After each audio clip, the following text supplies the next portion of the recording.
నమస్తే, welcome to our channel. నేను మీ Anusha. Diabetes అనేది చాలా కామన్ అయిపోయింది. అసలు ఇండియానే డయాబెటిక్ హబ్గా మారిపోయింది. ప్రతి ఒక్కళ్ళ ఇంట్లో ఒకళ్ళు లేదా ఇద్దరు డయాబెటీస్తో బాధపడుతున్నారు. అసలు డయాబెటీస్ ఎందుకు ఎంత వైడ్గా స్ప్రెడ్ అవుతుంది, కారణాలు ఏంటి తెలుసుకునే ప్రయత్నం చేద్దాం. ఈ రోజు మనతో పాటు ఉన్నారు క్యాథన్ ఆరోగ్య కేంద్రం నుంచి డాక్టర్ దిలీప్ గారు ఉన్నారు. మాట్లాడేద్దాం. సార్ నమస్తే. నమస్తే సార్, మీరు ఎప్పుడు చెప్తూ ఉంటారు నాడి వైద్య విధానం ద్వారా ఏ సమస్య, ఏ అనారోగ్య సమస్యనే నయమైపోతుందని. బట్ ఎందుకు సార్ డయాబెటీస్ ఇంత వైడ్ గా స్ప్రెడ్ అవుతుంది? మన చికిత్సలు అందరికీ అందట్లేదా ఏంటి? What is the reason?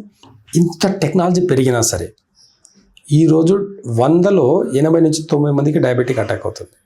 ఏజ్లో 20 నుంచే స్టార్ట్ అయింది. 20 సంవత్సరాల నుంచే డయాబెటిక్ స్టార్ట్ అయింది. 30-40 ఇయర్స్ అయితే ఇక కామన్ అయిపోయింది. బీపీ, షుగర్ ఇవన్నీ కామన్ అయిపోయింది. అయితే ఎందుకు మోడర్న్ సిస్టమ్ ఇంత డెవలప్ అయినా సరే దీన్ని ఎందుకు ఆనకట్ట వేయలేదు? ఎందుకు దీని మీద ఇంకా రీసెర్చ్ జరుగుతుంది? ఎందుకు దీని మీద ఇన్సులిన్ అంటారు, ఒక స్టెంట్ వేయాలంటారు, దాంట్లో రకరకాల కొత్త అన్ని మార్కెట్లో వచ్చిన ఏ ఒక్క పేషెంట్ మెడిసిన్స్ స్టాప్ చేసి బతికిన దాఖలు లేవు. అవును. అయితే ఆయుర్వేద రూట్ కాస్ ఏం చెప్తుంది? డయాబెటిక్ అంటే భయంకరమైన వ్యాధి ఏమన్నా? అస్సలు కాదు. డయాబెటిక్ అంటే జస్ట్ సింపుల్గా చెప్పాలంటే ఒక అజీర్ణ శక్తి, డైజెషన్ బాగాలేకపోతే వచ్చే డిసీజ్ పేరు డయాబెటిక్. అవునా సార్? డైజెషన్ ఇంప్రూవ్మెంట్ లేకపోతే డయాబెటీస్ వచ్చేస్తుంది అంతే. అంతకు మించి ఇంకొకటి లేదు. మీ డైజెషన్ బాగున్న రోజు షుగర్ లెవెల్స్ నార్మల్ ఉంటుంది, మీ డైజెషన్ బాగాలేని రోజు షుగర్ ఎక్కువ ఉంటుంది. ఓకే. నేను గతంలో కొన్ని వీడియోస్ చేశాను. ఒక్కటే చెప్పాను. మీరు అనుకుంటున్నారేమో కానీ ఫుడ్ తింటేనే షుగర్ పెరుగుతుంది అని అనుకుంటారు. అలాగే అన్నం మానేస్తే షుగర్ తగ్గిపోతుంది అని అనుకుంటూ ఉంటారు. దీనికి మించిన పచ్చాబద్ధం ఇంకోటి లేదు. నేనేం ఛాలెంజ్ చేస్తున్నా అంటే వాటర్ తాగినా షుగర్ లెవెల్స్ పెరుగుతాయి. మీరు చూడండి, చాలా వీడియోస్లో ఉంటాయి వాటర్ తాగినా. కాకపోతే కామెంట్ పెట్టేటప్పుడు మీరు అనుభవంతో పెట్టాలి కామెంట్. ఈ వీడియో చూసేటప్పుడు వాటర్ తాగినా పెరుగుతుంది అంటుండే నేది నాకు అర్థం కాదు. అలా బ్లైండ్గా కొట్టి పడేయకండి. మీకు షుగర్ ఉంది కదా, just before food after food check చేసుకుంటారు. ఒక్కటే రకమైన టెస్ట్ చేసుకోండి. అదే చేసుకోండి. Before food after food check చేసుకోండి. నైట్ బాగా తినండి. తిన్న తర్వాత మార్నింగ్ తినక ముందు బ్లడ్ టెస్ట్ ఇవ్వండి. నంబర్ రాసుకోండి. కరెక్ట్గా 1.5 hours 2 hours తర్వాత తిని మళ్ళీ ఇస్తారు కదా. ఇక్కడ తినకుండా ఈ గ్యాప్లో ఒక 2 లీటర్ వాటర్ తాగండి. బిఫోర్ ఫుడ్ బ్లడ్ శాంపుల్ ఇచ్చిన తర్వాత తినకుండా జస్ట్ ఓన్లీ 2 లీటర్ వాటర్ తాగండి. నిదానంగా సిప్ బై సిప్ తాగండి. తాగిన తర్వాత మళ్ళీ బ్లడ్ శాంపుల్ ఇవ్వండి. వాటర్ తాగిన తర్వాత మూత్రం వస్తుంది 1 hourలో. మూత్రంకి వెళ్ళకుండా మూత్రం బ్లాడర్ ఫుల్ అయిపోయిన తర్వాత ఫస్ట్ వెళ్ళి బ్లడ్ ఇవ్వండి. బ్లడ్ ఇచ్చిన తర్వాత అప్పుడు మీరు పాస్కి వెళ్ళేసి మళ్ళీ ఇంకేదైనా తినండి. ఇక్కడ మనం తింటేనే పెరుగుతుందని అనుకుంటున్నాం కదా, నేను వాటర్ తాగినా పెరుగుతుందని చెప్తున్నా. దానికి ఎవిడెన్స్ మీరు అనుభవించిన తర్వాత కామెంట్ పెట్టాలి. అంటే కామెంట్ అందరూ ఏం చేస్తారంటే ఇట్లా పెట్టేస్తారు ఫోన్. బేసిక్ నాలెడ్జ్ కూడా ఉండదు. మీకు నాలెడ్జ్ కావాలా, నేను చెప్పినట్టు చేసి చూడండి. పెరగకపోతే నన్ను అడగండి. ఓకేనా? వాటర్ మాత్రమే తాగి మళ్ళీ బ్లడ్ శాంపుల్ ఇచ్చిన తర్వాత మీరు ఇంకేం తింటారో తినండి, సరిపోతుంది. ఇక్కడ వాటర్ అంటే బిఫోర్ ఫుడ్ వచ్చేసి ఒక 150 ఉంది అనుకుందాం. అప్పుడు వాటరే కదా, వాటర్కి షుగర్ ఏం పెరగకూడదు కదా. అవునా? మహా అంటే 150 అని ఉండాలి, లేదంటే అంతకన్నా తక్కువ ఉండాలి. ఎందుకు? ఒక 2 hours తర్వాత ఏమి తినలేదు కాబట్టి. కానీ వాటర్ తాగిన తర్వాత పోస్టులు వచ్చి బ్లడ్ టెస్ట్ ఇస్తాం చూడండి, 200 నుంచి 250 ఉంటుంది డయాబెటిక్ పేషెంట్స్కి. నేను చెప్పేది డయాబెటిక్ పేషెంట్స్కి, అందరికీ కాదు, డయాబెటిక్ పేషెంట్స్కి. ఇది మీరు అనుభవించిన తర్వాతనే మీరు కామెంట్ పెట్టండి. ఎందుకు పెరిగింది అనేది మళ్ళీ నేను చెప్తా, ఇంకొక వీడియోలో చెప్తా కావాలంటే ఎందుకు పెరుగుతుంది అనేది. అంటే మనం అనుకుంటున్నాం తిన్నది డైజెషన్ కాకపోతేనే షుగర్ లెవెల్స్ పెరుగుతున్నాయి, ఈ ప్యాంక్రియాస్ వచ్చేసి నాకు ఇన్సులిన్ ప్రొడ్యూస్ చేయట్లేదు, ఇవన్నీ. ఏ దానికైనా ఇంటర్నల్ ప్రతి ఆర్గాన్కి కూడా సలైవా ఇంపార్టెంట్. సలైవా ఎందుకు మనకు ప్రొడ్యూస్ అవుతుంది? డైజెషన్ సిస్టమ్ని ఇంక్రీజ్ చేసేదానికి. దీనికి సింపుల్ ఎగ్జాంపుల్ చెప్తాను. ఒక డాగ్ ఉంది, ఒక డాగ్కి బిస్కెట్స్ పట్టుకొని ఉండండి. దాని ముంగట ఫుడ్ పెట్టండి, ఆప్ అని చెప్పండి, తినొద్దని చెప్పాలి. దానికి స్టాప్ అని చెప్తే ఆగిపోతాయి డాగ్స్. అలా పెడితేనే తినవు. మంచి ట్రైనింగ్ డాగ్స్ అయితే అర్థమైపోతుంది మనకు. డాగ్ ముంగట ఫుడ్ పెట్టేసి దానికి కొద్దిసేపు ఆపండి, ఒక 2-3 minutes ఆపండి. అదేమవుతుంది తెలుసా? మొత్తం సలైవా రిలీజ్ చేస్తుంది. ఫుడ్ ముంగట ఉంటే చాలు సలైవా రిలీజ్ అయిపోతుంది. అవునా? అవును. ప్రతి మనిషికి కూడా తినేదానికి మనం రెడీ అవుతున్నామంటే మన లాలాజలం అనేది ఇంక్రీజ్ అవుతుంది. అవును. ఈ లాలాజలం ఇంకా మనకి ఇష్టమైన ఫుడ్ ఏదైనా ఉంటే చాలా ఇంకా క్రేవింగ్స్ ఎక్కువ వస్తాయి. ఇంకా ఎక్కువ. ఎప్పుడైతే మన లాలాజలం ఇంక్రీజ్ అవ్వట్లేదో మన డైజెషన్ సిస్టమ్ బాగాలేదు. కాబట్టి రూట్ కాస్లో మన లాలాజలాన్ని ఇంక్రీజ్ చేసుకునే దానికి ఆయుర్వేదంలో మంచి మంచి ఆయుర్వేద మెడిసిన్స్ ఉన్నాయి.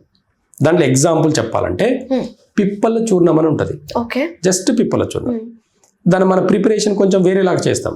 మనం అది కూడా చెప్పండి సార్, ఎలా ప్రిపేర్ చేసుకోవాలి అంటే పిప్పల చూర్ణం? పిప్పల చూర్ణాన్ని దూరగా వేయించి దాంట్లో మనము తినే పాన్లో వేసే చున్నం ఉంటుంది చూడండి, ఆ సున్నాన్ని ఒక బ్యాలెన్స్గా ఒక సున్నాన్ని ఒక క్వాంటిటీలో వేసేసి రెండు మిక్స్ చేసి వేస్తాం. ఎంత క్వాంటిటీలో వేయాలంటారు అది? అయితే ఒక 100 గ్రాముల పిప్పల చూర్ణంకి ఒక 2 గ్రామ్ 100 గ్రాముల పిప్పలకు 2 గ్రామ్ చున్నం వేస్తాం.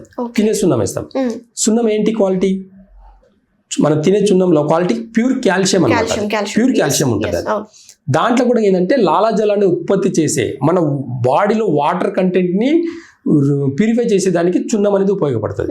మీరు ఎవరైనా అంటే ఇది వీడియో చున్నం గురించి నేను మళ్ళీ చెప్తా.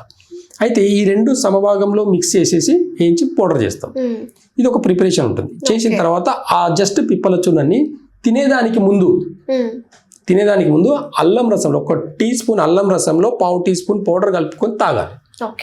తాగితే 15 నిమిషాల తర్వాత తినొచ్చు. లాలాజలం ఎంత ఉత్పత్తి అవుతుందంటే 1 కేజీ చికెన్ తిన్నా సరే విత్ ఇన్ 4 అవర్స్లో డైజెషన్ అవుతుంది.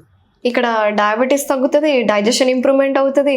డైజెషన్ ఇంప్రూవ్మెంట్ అవుతే మీ డయాబెటిక్ లేనట్టు. అసిడిటీ కూడా పోతుందా సార్? అయితే అంతా ఒకటే కదా, డైజెషన్ లోనే అసిడిటీ వల్లనే గ్యాస్ ఫామ్ అయిపోయి తిన్న ఫుడ్ మొత్తం తిన్నది తిన్నట్ట పోతుంది. ఓకే. ఓవరాల్ గా గట్ ని మనం కాన్సన్ట్రేట్ చేస్తాం. గట్ అన్న పదం ఎప్పుడు వచ్చింది? ఈ మధ్య వచ్చింది. ఈ మధ్య ఎందుకు? ఎన్ని పేర్లను పెడతాం ఇట్లా అలోపతిలా? మీరు ఎన్ని పేర్లను పెట్టుకుని తిరుగుతారు మీరు? ఎవరు విన్నారండి గట్ హెల్త్ అని? 2 years బ్యాక్ విన్నారా ఎవరన్నా? 2-3 సంవత్సరాల కింద గట్ హెల్త్ అనేది ప్రాబ్లం ఎక్కడ వినలేదండి. కొత్త పేరు, కొత్త పదం ఇది. మళ్ళీ గట్ అనే పదం అంతకుముందు లేదు. కొత్త పదాలు సృష్టిస్తున్నారు. అంటే ఆప్షన్స్ వెతుక్కుంటున్నారు. అలోపతిలో కొత్త పదాలను వెతుక్కొని భయపెట్టేదానికి, భయాన్ని గురి చేసేదానికి, ఇవన్నీ జీర్ణశక్తి బాగుంటే అయిపోయేదానికి ఇంతెందుకండి. Best remedy is a final remedy. అంటే 3 పూటలు తీసుకోవచ్చు కదా, హ్యాపీగా తీసుకోవచ్చు. కరెక్ట్గా ఒక 1-2 months వాడి చూడండి. మీ డైజెషన్ ఇంప్రూవ్ అయిందే కాకుండా మీ HbA1c చెక్ చేసుకోండి. HbA1c 10 ఉన్నా ఈజీగా 6 పాయింట్కి వస్తుంది. ఒక రెగ్యులర్గా 2-3 months వాడిన తర్వాత కామెంట్స్ పెట్టాలి. నేను ఏదో వీడియో చూశానని చెప్పేసి కామెంట్స్ పెట్టడం, చూస్తా అండి ట్రై చేయడం, ఇది చాలా తినారండి, ఇవన్నీ అవ్వదు. ఒక 3 months వాడాలి 3 పూట్ల. జీవితం అంతా టాబ్లెట్ వేసుకునేంత ఓపిక ఉన్నప్పుడు జస్ట్ ఒక రెమెడీ, చిన్న రెమెడీని మీరు ఒక 3 months పాటించడానికి టైం లేకపోతే ఎందుకు ఇంకా మీరు చేసే దేనికోసము? కోటి విద్యలు కూటి కోసం అంట. దాన్ని నువ్వు తృప్తిగా భుజించకపోతే ఎందుకు ఇంకా మరి? రైట్. అంటే ఇవన్నీ కూడా మనం రూట్ కాస్లో చూస్తే ఖచ్చితంగా మన డైజెషన్ సిస్టమ్ని మంచిగా పెట్టుకుంటే ఖచ్చితంగా డయాబెటిక్ని చాలా ఈజీగా సులువుగా తగ్గించుకోవచ్చు. డయాబెటిక్ వల్ల ఎప్పుడు ప్రమాదాలు లేవు. డయాబెటిక్ వల్ల ఇతర ఆర్గాన్లు పాడవుతాయి. చూడండి, అన్ని ఆర్గాన్స్ని బ్యాలెన్స్ చేసేదానికి ఆయుర్వేదంలో మనం రూట్ కాస్ చూస్తాం. ఒక డయాబెటిక్ పేషెంట్ మన దగ్గరికి వస్తే నాడి పట్టుకొని చూసి వీళ్ళకి ఎక్కడ ప్రాబ్లం ఉంది. కొంతమంది డయాబెటిక్ వల్ల కిడ్నీలు పాడవుతాయి. ఎఫెక్ట్ అయ్యేది కూడా చెప్పేస్తారు సార్. అవే చెప్పాలి. డయాబెటిక్ వల్ల ప్యాంక్రియాస్ ఇన్సులిన్ ప్రొడ్యూస్ చేయట్లేదు, అది కామన్, అది వదిలేద్దాం. దాని వెంబడి పడితే వర్కౌట్ అవ్వదు.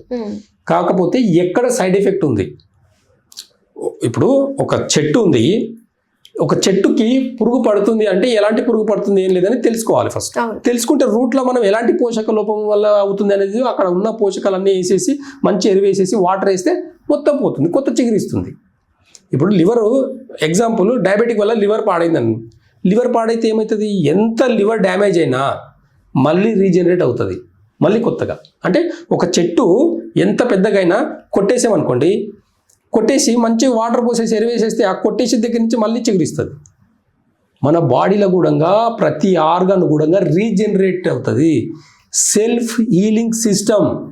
అవును, మనం దానికి టైం ఇవ్వాలి, ప్రిఫరెన్స్ ఇవ్వట్లేదు. అంతే.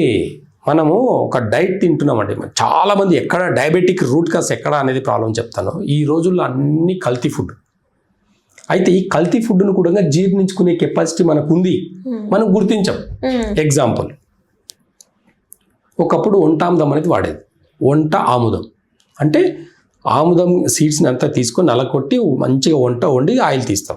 అది మనం వంటల్లో వాడతాం. అది ఎందుకు అనంటే మన జీర్ణశక్తిని ఎంత హెవీగా డైట్ తిన్నా సరే వంటాముదం వాడుకున్నప్పుడు, వంటల్లో వేసి కర్రీస్ చేసుకున్నప్పుడు జీర్ణశక్తి మంచిగా అయిందే కాకుండా మొత్తం తిన్నంత మొత్తం ఫ్లెష్ అవుట్ అయిపోతుంది అనమాట.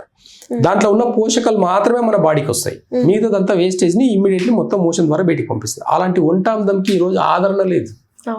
రెండవది, అయితే డయాబెటిక్లో మేజర్గా ఏమవుతుందంటే, మనము ఎగ్జాంపుల్ ఇప్పుడు ఈరోజు మార్నింగ్ 2 ఇడ్లీ తింటారు. చాలామంది లైఫ్ స్టైల్ ఎక్కడ మారి చెప్తాను. మార్నింగ్ బిజీ షెడ్యూల్లో మార్నింగ్ 2 ఇడ్లీ తింటారు. మధ్యాహ్నం ఏదో జాబ్కి వెళ్ళేసి ఏదో పని మీద తినట్టు కొంచెం లంచ్ తింటారు. అమ్మయ్య, సాయంత్రం ఇంటికి వచ్చేసి రిలాక్స్ అయిపోయి హెవీగా తింటాం. సాయంత్రం హెవీగా తింటే డైజెషన్ ఏమో చేయాలంటే నువ్వు తీసుకుంటున్నావు రెస్ట్, బాడీకి పని కావాలి. నువ్వు మెదడుతో పనిచేస్తావు, ఫిజికల్గా పనిచేస్తావు అనేది కాదు, బాడీకి పనితనం కావాలి. మార్నింగ్ కరెక్ట్గా ఒక 50 years బ్యాక్ వెళ్ళండి, మార్నింగ్ ఫుల్ మీల్స్ లాగా తినేది. 2 రొట్టెలు ఇంత మంచిగా ఏమనంటే ఫుల్ మీల్స్ లాగా తినేది. అందుకే కదా వీఆర్ డూయింగ్ బ్రేక్ఫాస్ట్. అది అయితే ఏమైంది, ఎప్పుడైతే మార్నింగ్ లైట్గా తినడం మొదలు పెట్టుకున్నామో మొత్తం చేంజ్ అయిపోయింది. మార్నింగ్ హెవీగా తినాలి, మధ్యాహ్నంకి మోడరేట్గా తినాలి, ఈవినింగ్ వచ్చేసి లైట్గా తినాలి. ఎందుకంటే మార్నింగ్ హెవీగా తిన్నప్పుడు ఏమవుతుంది అంటే డే టైం మొత్తం కూడా బయట వాతావరణం టెంపరేచర్ కూడా హై టెంపరేచర్లో ఉంటుంది. ఆ హై టెంపరేచర్ కూడా మన బాడీ టెంపరేచర్ కూడా ఎక్కువ ఉంటుంది. మన బాడీ నైట్ టెంపరేచర్కి డే టెంపరేచర్కి తేడా ఉందా? ఈ టెంపరేచర్ ఏంటంటే జఠరాగ్నిని యాక్టివేట్ చేసేదానికి ఉపయోగపడుతుంది. మిట్ట మధ్యాహ్నం 1 to 3 o'clock మధ్యలో స్మాల్ ఇంటెస్టైన్ అంటే చిన్న పేగు యొక్క పనితనం స్టార్ట్ అవుతుంది. అంటే మార్నింగ్ హెవీగా తిన్నది కరెక్ట్గా డైజెషన్ చేసి దాని ఎనర్జీని అనేది ఇన్స్టెంట్గా ఇచ్చేదానికి ఈ ఆఫ్టర్నూన్ టైంలో ఉపయోగపడుతుంది. కాబట్టి మార్నింగ్ హెవీగా తిని, మధ్యాహ్నం మోడరేట్గా తిని, సాయంత్రం కొంచెం లైట్ ఫుడ్ తిన్నామంటే మీ డయాబెటిక్కి పులి స్టాప్ చెప్పొచ్చు. డయాబెటిక్ నా దగ్గరికి వచ్చే వాళ్ళకు స్పెషల్గా చెప్పే టైమింగ్ ఏంటి అంటే మార్నింగ్ 7 to 9 లోపల తినాలి. సైంటిఫిక్ రీజన్ ఉంది, నా దగ్గరికి వచ్చినప్పుడు చెప్తా. ఒక 50 ఏళ్ళ కిందికి వెళ్తే మార్నింగ్ తిన్న రోజులు ఎక్కువ. ఇప్పటిలాగా 9 తర్వాత 11 తర్వాత తిన్న రోజులు లేవు.